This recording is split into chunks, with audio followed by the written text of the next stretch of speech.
Very very good morning বন্ধু। আগের দিন একটা ভিডিওতে বলেছিলাম যে আমি একটা গল্প বলবো, সেই গল্পটা কি একটু দেখা যাক। প্রথমেই পড়লো মা ধূমাবতীর মন্দির। মা ধূমাবতীর একটা বড় গল্প আছে, এটা আমি পরে শোনাবো। সুপ্রভাত সবাইকে, নতুন দিনে স্বাগত সবার। আমি আছি তোমাদের সাথে। আজকের আছি কাঁকুলিয়া রেলগেটের একদম ধারের কাছের একটা মন্দিরে, যেটার নাম ঠাকুরতলা, আর আমরা ভালোবেসে বলি কালীতলা। তো যাই হোক, এই মন্দিরটা ব্রিটিশ আমলের প্রায় 1927 সালে তৈরি হয়, আর প্রায় তুমি যা দেখবে সব পুরনো দিনের মতো, আর একদম অথেন্টিক জিনিসপত্র। ভালো লাগবে খুব। এটা একজনের আর কি মন্দির, তিনি আর কি আগে সেই জিনিসপত্রগুলো করতেন। মন্দিরের দরজা ছিল, জানলা ছিল, তো ওইগুলো খোলা মেলা পরিষ্কার করা তিনিই করতেন। তো খুব সুন্দর তাদেরই মন্দির, তাদের এখন বংশধররা এখন পুজো করে, কিন্তু মন্দিরটার অবস্থা খুবই খারাপ, খুবই খারাপ। ঠিক আছে, চারদিকে ভেঙে চলে গেছে, আমফানেও প্রচুর ক্ষতি হয়েছে। তো যাই হোক, এই মন্দিরটা দেখানোর সাথে সাথে আমি আগের দিনের যে ভিডিওটাতে বলেছিলাম একটা গল্প বলবো ধূমাবতী নিয়ে, তো সেই একটু কনসেপ্টটা ক্লিয়ার করব। আমি ধূমাবতী নিয়ে যখন আমি আর কি এই গল্পটার কথা বলছি, তার আগে থেকেই আমি একটা চর্চা রেখেছিলাম। তো সেই চর্চার মধ্যেই আমি শুনে বা ইউটিউব দেখে এইভাবে বইপত্র ঘেঁটে মোটামুটি একটা কি বলবো, একটা জোগাড় করেছি আর কি, তোমাদেরকে উদ্দেশ্য করে বলার জন্য। যাই হোক, তো ধূমাবতীর কনসেপ্টে একদম প্রথম আসি। দশ মহাবিদ্যার সপ্তমতম রূপ ধূমাবতী। ধূমাবতীকে তান্ত্রিকরাই বেশি আরাধনা করে, কারণ ধূমাবতীর আরাধনা করা খুব চাপের আর খুব টাফ আর কি। তন্ত্রবিদ্যার সব থেকে ভয়ঙ্কর রূপ হচ্ছে ধূমাবতী। ধূমাবতীকে দেখতে ওই বয়স্ক মহিলাদের মতো, একটা সাদা শাড়ি, কুলো আছে, ঝাঁটা আছে, আর রথের ওপর আছে। ধূমাবতীর বাহন হচ্ছে কাক। এই হচ্ছে ধূমাবতীকে দেখতে। এই ধূমাবতী আর কি মানে তৈরি হলো কিভাবে, তার একটা কনসেপ্ট আছে। যে একবার বাবা মহাদেব ধ্যানমগ্ন ছিলেন, সেই সময় মা সতী এসে বলেন যে আমি খুব ক্ষুধার্ত, আমাকে কিছু খেতে দিন।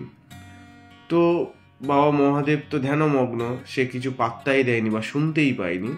তো এই জন্যে মা সতী ক্রোধে তাকে গিলে ফেলে। এবার বাবার গলায় তো বিষ আছে, বাবা নীলকণ্ঠী, তা বিষের জ্বালায় কি হয়, পুরো শরীর থেকে ধোঁয়া বেরোতে থাকে। আর বাবা মায়াবী রূপে সেই জায়গা থেকে, মানে তার শরীর থেকে বেরিয়ে যায়। তো তারপর ওনার দেখতে পুরো কুৎসিত হয়ে গেছিল। কুৎসিত মানে যেমন আমরা দেখছি সেই রকম বুড়ি হয়ে গেছিল, মানে পুরো গায়ের চামড়া টামড়া ঝুলে গেছিল। তো যাই হোক, আর সাদা শাড়ি পরার উদ্দেশ্যটা, মানে বিধবা রূপটা কেন? কারণ যেহেতু স্বামীকে গিলে ফেলেছিল, স্বামী মারা গেছে, তো তার জন্য এই বিধবা রূপটা। আর এনার বাহন হচ্ছে কাক, আর একটা রথের মধ্যে বসে আছে, যে রথের মানে কাকই টানছে আর কি। তো যাই হোক, এটাই হচ্ছে কনসেপ্ট, এটাই হচ্ছে বিষয়। আর মা ধূমাবতীকে পুজো করার জন্যে প্রচুর জিনিসপত্র লাগে।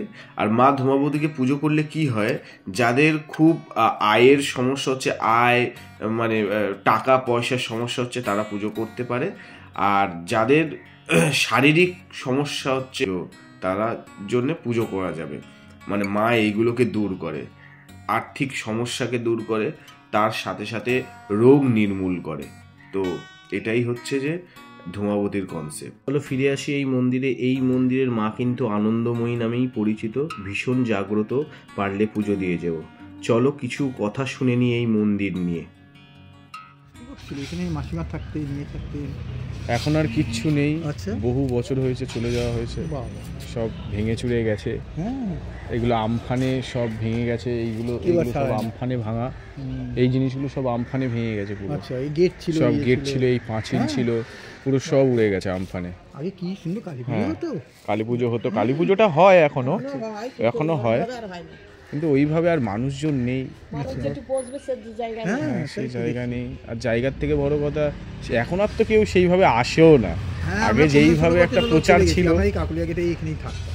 আমি বোসপুর চলে গেছি, হঠাৎ মেয়ে বলে যাও চলো ওখানে দেখো তো, আসছি না, আমি দেখি অবাক হয়ে গেলাম যে এইভাবে হয়ে আছে পুরো।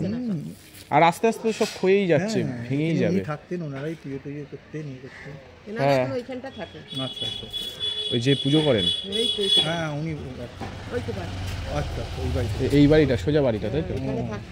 হ্যাঁ আগে এখানে থাকতেন। চলো টাটা, আজকের এইটুখানি। ভালো লাগলে লাইক কমেন্ট শেয়ার করো, আর আমার সাবস্ক্রাইবার হচ্ছে না, প্লিজ সাবস্ক্রাইব করে দিও। Thank you.